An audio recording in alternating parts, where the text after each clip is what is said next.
one of the two, that there was a rather plain-looking girl, not known for beauty, who was very, very intelligent. And she wanted more than anything else to be able to read and write in Latin. She wanted to learn the things that the boys were learning in the local schools. And keep in mind, in those days, she was supposed to have lived in Brittany, which is on the western part of modern-day France. Keep in mind that in those days, schooling was provided by the Catholic Church. There were no public schools. You didn't have, like a local public high school that people would go send their kids to. Everything that involved learning was provided by the Catholic Church. So the monasteries typically were the centers of learning. And it didn't take very long before the Catholic Church was establishing famous and very erudite universities. The University of Paris, I believe, is the oldest university in existence. And it dates back to, at least continually in existence. And so this would be where these centers of learning would congregate around monasteries.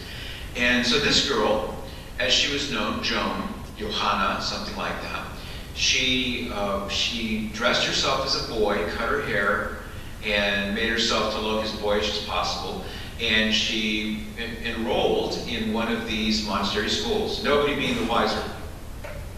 And she learned Latin and Greek. She learned how to read and write. She became very successful as a scholar. And she was so smart, smarter than all the other boys, or all the boys, because she wasn't a boy, even though they thought she was. Eventually, when she had learned everything there was to learn there, then she went to Athens and enrolled in a university there, and still dressed as a man now, pretending to be a man. She excelled in her studies there. She learned canon law, and she was ordained a priest. Now, I probably should put the word ordained in quotation marks here when I say that, because it would be an invalid ordination. We can come back to that during the Q&A session. She was ordained a priest, and as you can imagine, given her brilliance, she rose up through the ranks of the Curia. She went to Rome. She wound up being in the Curia. She was made a cardinal. Nobody knew that he was really a she, until she's elected Pope.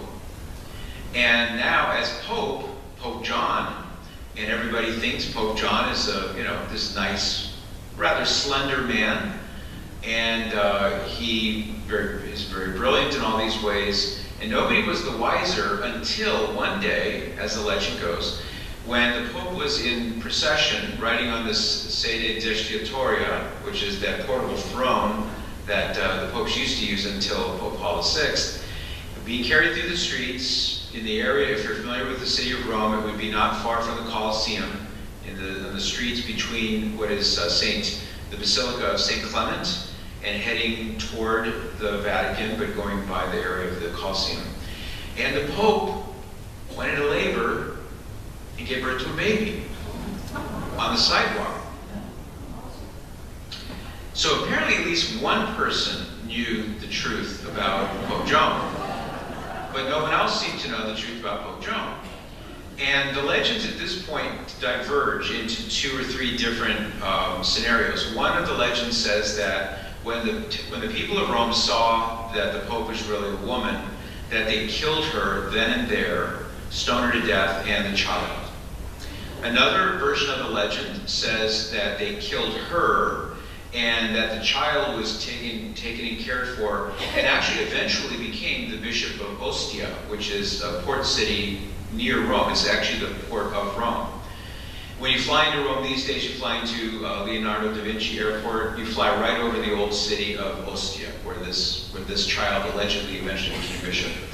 The third major version of the legend is that Pope Joan died in childbirth, and that the son became a bishop later on. So those are the 3 major permutations of the legend. And here's where it gets really weird and interesting. And that is that this legend was firmly believed by most Catholics during, let's say, the 15th century, the 16th century, the 17th century, even up to the 19th century. There were books and comments and things made about Pope Joan by not only Catholic lay people, but priests and even bishops who were under the certain impression that this was a real historical fact. But historians began to do some work on this, and they began to unravel the legend. And here's what they discovered. Number one, she allegedly lived and was elected pope in the, would have been in the earlier part of the 10th century. But one of the problems is we know exactly who all the popes were. We know when they were elected and when they died. We know what their names were. We know where they came from. We know what they did before they became pope. There's simply no place in this list of popes where Pope Joan could be inserted.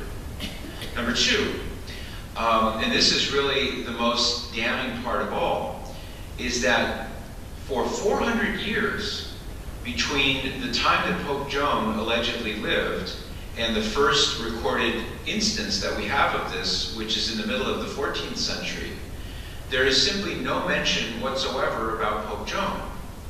There's no historical record of this at all. There's nothing in any of the annals. There's nothing in any of the accounts, the historical accounts of the city of Rome or the doings of people in those centuries. And that leads us to point number three. That means that somehow this spectacular imposture involving a woman who is pretending to be the Pope and having a baby during this papal procession, somehow that escaped everyone's notice for 400 years. And nobody said a word about it. Could that really be possible? Well, no, of course not. Just imagine if something like that were to happen today. Do you think that maybe the enemies of the church might like to talk about that? Or that maybe the enemies of the church might like to write a book about it or a blog post or something like that? That's exactly what they would have done in those days. They would have been all over that. You know, as my grandfather used to say, like a hobo on a ham sandwich. They would be all over that. And that's what they would have done. They would have sung that to high heavens and never let it go. But there's no mention of it for 400 years. So that brings us to this third point, as I say, and that is, how do we account for it? Well, some people will say, well, the Catholic Church went through and expunged all of the evidence for this. So when you hear that kind of argument, I think what you can say is, well, how do you explain that? How do you account for that happening? How could the Catholic Church feasibly go through every possible manuscript, every book, every scroll, every whatever, and somehow be able to eliminate it and not leave any evidence behind? Let's say there's a book. Well, why is this hole cut in the middle of this page? You know, what was said there on that page? There is no evidence of any kind of tampering with anything like that. It's basically just a myth.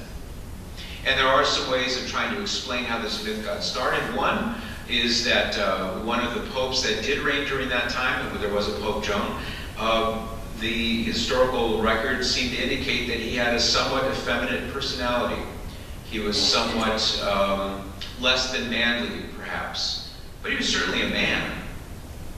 There's another theory that the Theophylacte family, which was a very powerful family in Rome during these centuries, one of the women of that family, known as Marozia, she actually was a mistress of one of the popes, Pope Sergius, and that pope fathered a child with her who eventually went on to become pope. And she also wound up, Marozia, as being the grandmother of a later pope, because there was some of this hanky-panky going on. I told you about bad popes, right? So you shouldn't be shocked about this. You know that they're there, you know they did some bad things. So don't let this freak you out. But one of the ways of explaining the legend was that Marozia, this woman, actually controlled Pope John, and that somehow it got twisted around, that it was, that she was really the Pope. She was the Pope behind the Pope, something like that. And you know how these things can get started. It took on a life of its own. But the bare facts of the matter are simply that there was no Pope. But let's go one step further, and then we'll go to questions. One step further. Let's say, for the sake of argument, let's just say that that all really did happen. As shocking as that might be to imagine, let's assume that a lady really did get elected Pope. What would that mean exactly? I'll tell you. It would mean that there is one other anti-pope. invalidly elected claimant to the throne of Peter. That's all it would mean. It would be the same thing as if you or I somehow managed to get ourselves elected Pope, and enough people thought that we were the Pope, that I was the Pope, or that you were the Pope. We're not the Pope. There's only one validly elected Pope, and there are certain conditions, certain circumstances that would make a certain person ineligible to be elected Pope. And so in this case, if that were really to have happened, which it didn't, it would just be an example of yet another invalid election of a Pope. Not a real Pope, not a lady Pope or anything like that.